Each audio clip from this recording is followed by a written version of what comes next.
Assalamualaikum warahmatullahi wabarakatuh. Apa khabar murid-murid? InsyaAllah hari ini kita akan sambung belajar subjek Bahasa Melayu. Adakah kamu semua sudah bersedia? Topik kita pada hari ini ialah kata imbuhan awalan. Kata imbuhan awalan. Kamu tahu tak apa itu imbuhan? Pernah belajar ke tak pernah belajar? Cuba ingat. Okey, imbuhan ni maksudnya tambahan. Perkataan yang kita tambah.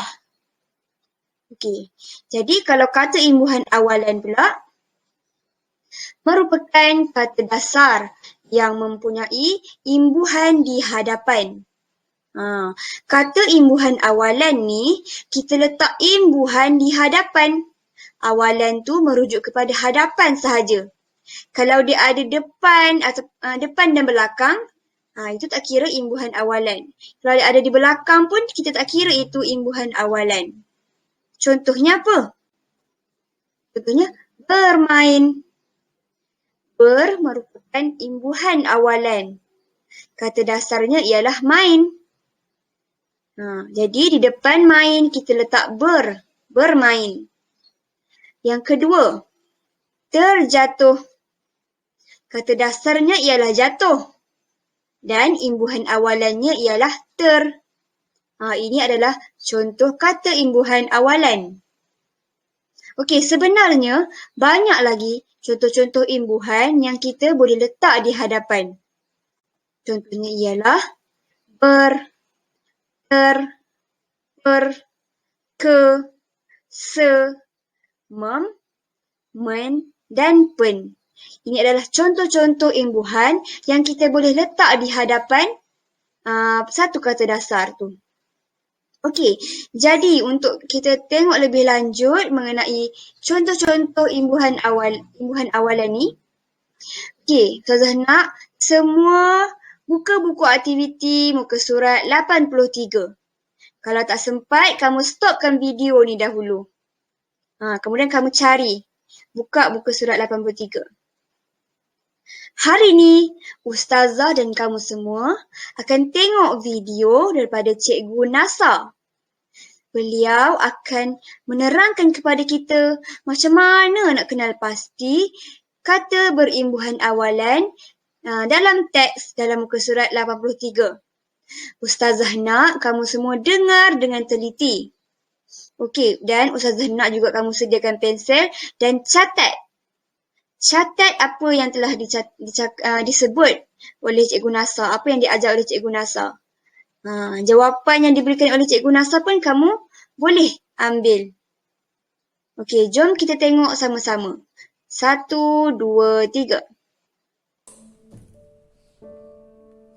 Pada halaman 83, aktiviti 6, arahannya berbunyi, kenal pasti dan bina 6 ayat berdasarkan kata berimbuhan awalan dalam teks. Jadi dia minta kita kenal pasti sekurang-kurangnya 6 perkataan yang ada imbuhan awalan dalam teks ini. Walaupun dia meletakkan 10 tempat kosong, kita cari setakat yang termampu. Baik. Kita lihat sama-sama. Budaya hormat. Li Qiang menonton rancangan dokumentari tentang budaya masyarakat di Malaysia. Perkataan yang berimbuhan awalan dalam ayat ini hanya satu, iaitu menonton. Kata dasarnya, tonton. Okay. Kedua, rancangan itu sungguh menarik. Apakah perkataan yang ada imbuhan di dalamnya? Imbuhan awalan maksud cikgu? Ya, betul. Tertarik. Kata dasarnya, tarik. Seterusnya, dia menonton rancangan itu dengan ayahnya. Tonton sudah kita huraikan sebentar tadi.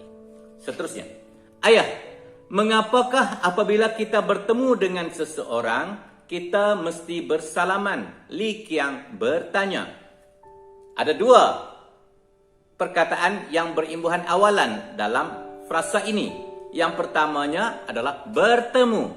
Kata dasarnya temu, berjumpa. Dan yang keduanya bertanya.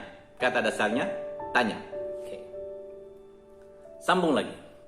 Di Malaysia, kita mengamalkan budaya bersalaman sebagai tanda hormat apabila bertemu dengan seseorang. Bertemu telah kita tulis tadi. Kita sambung lagi. Untuk pengetahuan Li Qiang, budaya ini asalnya budaya kaum Melayu.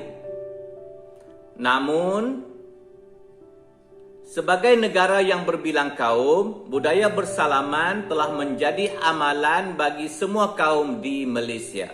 Dalam ayat ini, terdapat dua perkataan yang mempunyai imbuhan awalan. Yang pertamanya berbilang, dari kata dasarnya bilang.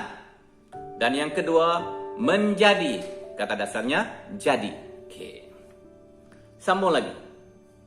Cara ini dapat mengeratkan hubungan dan semangat perpaduan antara kaum. Jelas Encik Wong. Ada tak kata imbuhan awalan dalam ayat ini? Dia nampak di sini adalah perpaduan, tetapi perpaduan ini adalah kata terbitan yang berdasarkan kepada kata dasar paduan. Ada juga kata dasar padu dalam ayat ini. Daripada huraian cikgu tadi, ada 6 imbuhan awalan yang telah cikgu berikan. Kalau mungkin kamu terjumpa mana-mana imbuhan awalan yang terdapat dalam petikan ini, bolehlah kamu senaraikan, lengkapkan sehingga ke 10 itu. Kemudian, dikatakan bahawa kita perlu membina ayat. Yang pertama kita lihat menonton. Senang saja ayatnya. Dia gemar menonton filem seram. Filem-filem yang ada unsur-unsur mistik, seram, takut. Okay. Yang kedua, menarik. Sesuatu yang seronok. Ceramah yang disampaikan itu sungguh menarik. Jelas. Yang ketiga, cikgu lajukan saja. Bertemu. Berjumpa. Jamil berasa sungguh gembira kerana telah bertemu dengan seorang rakan sekolahnya. Kamu salin saja contoh ayat yang cikgu berikan supaya kamu memahaminya untuk jawapan selepas ini. Yang keempat, bertanya. Amira bertanya kepada cikgu tajuk yang tidak difahaminya. Bila tak faham, kita tanya. Yang kelima, bilang. Terdapat berbilang suku kaum yang tinggal di Sabah. Banyak maksudnya.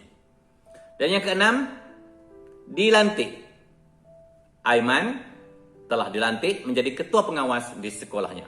Okey, cikgu dah jelaskan sepintas lalu sahaja ayat-ayat yang patut kamu bina. Kalau mungkin kamu nak membina ayat yang lain, dipersilakan. Cikgu sekadar memberi contoh sahaja. Baiklah murid-murid. Adakah kamu faham penerangan daripada Cikgu Nasa? Okey, kamu boleh gunakan jawapan daripada Cikgu Nasa untuk kamu isi dalam buku aktiviti kamu. Kalau kamu ada jawapan lain pun tak apa. Kamu nak bina ayat sendiri pun boleh. Okey, jadi sekarang 83 telah kamu buat dan Ustazah nak tambah lagi satu latihan, iaitu surat 84. Tadi kamu dah buat muka surat 83. Sekarang Ustazah nak kamu buat muka surat 84. Ustazah nak tengok betul ke kamu faham apa yang telah disampaikan. Boleh? Okey. Jadi kalau ada apa-apa masalah, boleh terus telefon Ustazah atau tutup WhatsApp Ustazah dan tanya. Sampai berjumpa lagi. Assalamualaikum warahmatullahi wabarakatuh.